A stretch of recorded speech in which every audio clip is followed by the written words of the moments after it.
ನಮಸ್ಕಾರ, ನಾನು ಭಾನು ಶ್ರೀನಿವಾಸ್. 2004ರಲ್ಲಿ ನಟಿ ತ್ರಿಷಾ ತಾನು ಸಿಎಂ ಆಗ್ತೀನಿ ಅಂತ ಸಂದರ್ಶನ ನೀಡಿ ಅಚ್ಚರಿ ಮೂಡಿಸಿದ್ರು. ಇನ್ನು ಅದೇ ಸಂದರ್ಭದಲ್ಲಿ ಬಹುಪಾಲು ಮಂದಿ ಕಾಮಿಡಿ ಮಾಡ್ತಿರ್ಬೋದು ಅಂತ ಚರ್ಚಿಸಿದ್ರು.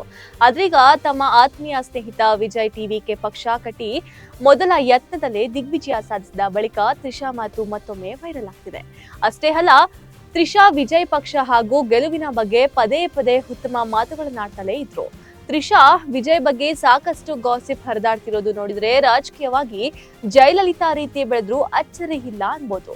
ಇನ್ನು ದಕ್ಷಿಣ ಭಾರತದ ರಾಜಕೀಯದಲ್ಲಿ ಇಂದು ಹೊಸ ಇತಿಹಾಸ ಸೃಷ್ಟಿಯಾಗಿದೆ. ತಮಿಳುನಾಡಿನ ಚಿತ್ರರಂಗದ ದಳಪತಿ ವಿಜಯ್ ಈಗ ನಿಜವಾದ ಅರ್ಥದಲ್ಲಿ ತಮಿಳು ಜನರ ನಾಯಕರಾಗಿ ಹೊರಹೊಮ್ಮಿದ್ದಾರೆ. ಇಡೀ ದೇಶವೇ ಕುತೂಹಲದಿಂದ ಕಾಯ್ದಿದ್ದ 2026ರ ತಮಿಳುನಾಡು ವಿಧಾನಸಭಾ ಚುನಾವಣಾ ಫಲಿತಾಂಶ ಈಗಾಗಲೇ ಹೊರಬಿದ್ದಿದ್ದು, ವಿಜಯ್ ನೇತೃತ್ವದ ಟಿವಿಕೆ ಪಕ್ಷ ಅಕ್ಷರಶಃ ಸುನಾಮಿ ಎಬ್ಬಿಸಿದೆ. ವಿಶೇಷ ಏನಂದ್ರೆ, ಇಂದು ದಕ್ಷಿಣ ಭಾರತದ lady super star Trisha Krishnan ಅವರ 43ನೇ ಹುಟ್ಟುಹಬ್ಬ.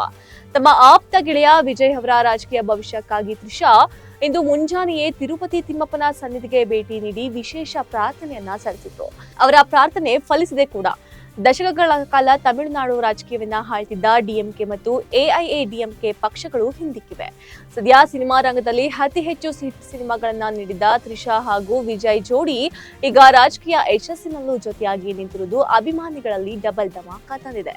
ಬದಲಾವಣೆ ಬಯಸಿದ್ದ ತಮಿಳ್ ಜನತೆ ವಿಜಯ್ ಅವರಿಗೆ ಪೂರ್ಣ ಬಹುಮತ ನೀಡುವ ಮೂಲಕ ಹೊಸ ನಾಯಕತ್ವಕ್ಕೆ ನಾಂದಿ ಹಾಡಿದ್ದಾರೆ. ವಿಜಯ್ ಗೆಲುವಿನ ಬಳಿಕ ಅವರ ಮನೆಗೆ ಭೇಟಿ ನೀಡಿ ಶುಭಾಶಯ ಹೇಳಿ ಬಂದಿರೋ ತ್ರಿಷಾ ರಾಜಕೀಯ ಬದುಕು ಶುರುವಾಗಬಹುದು ಎಂದೇ ಹೇಳಲಾಗ್ತಿದೆ.